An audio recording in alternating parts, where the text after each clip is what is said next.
Welcome back. Our next guest hopes to bring a positive light to an often sad and painful part of our history. Joseph McGill and Donald West are here to tell us all about the fascinating work of the Slave Dwelling Project and an upcoming conference for anyone seeking to learn more about slavery and historic preservation. Gentlemen, thank you so much for being here. Thank you. Welcome to Lowcountry Live. So Joseph, I want to start with you. And the Slave Dwelling Project began when you decided that you wanted to enslave others, correct? That's true. I notice a void in preservation. The buildings we choose to preserve, we tend to tell our history through those buildings. Those buildings were lacking of slave dwellings because we tend to focus on the more iconic house on the hill, those buildings.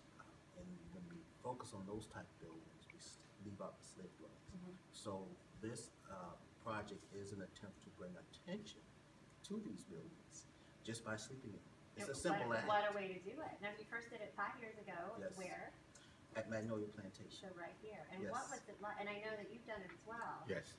What is it like to spend an evening in your slave dwelling?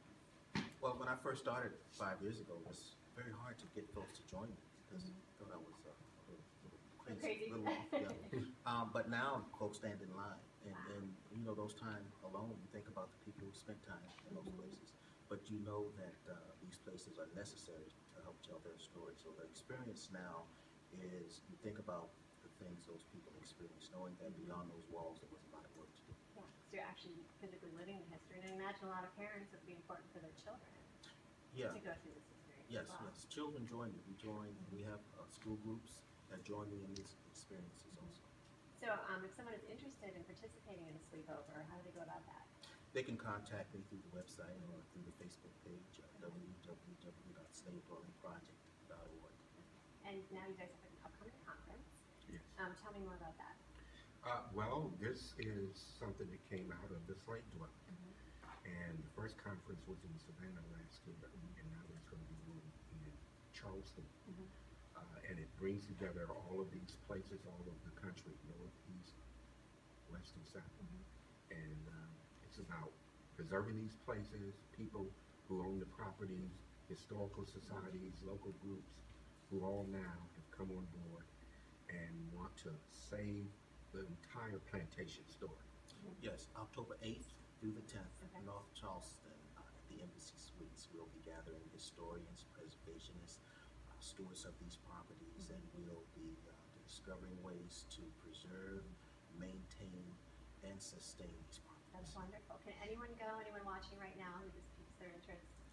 I think registration is still available. Great. And the answer is yes.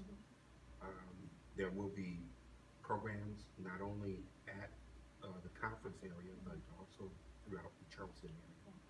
I was going to say, it's going to be rewarding to both of you that you started this 5 years ago, trying to make a statement by sleeping in a slave dwelling, to where you've come now, that people are lining up to do this with you, to learn this. Yes, over 70 sites in 15 different states, even northern states, where I get a lot of pushback when I tell folks I go to northern states and sleep in places where slaves once slept. Because when we think about plantations and slave dwellings, we think about the South. But it extended there also. For me, it's just following Joe. Both of us are Civil War reenactors, and so at the end of the 150th anniversary of the Battle of Morris Island, individuals, that is reenactors, who slept at the old city jail. Oh wow, that's a scary place. Just some. It's a little scary. Thank you guys so much for being here. And again, that Slave Dwelling Conference right there on your screen is October 8th through the 10th. A history denied, preserving tangible evidences of slave dwellings at Embassy Suites, North Charleston. Tickets are $80. You can go to slavedwellingproject.org. And stay with us. We've got much more after the break here on Lowcountry Live.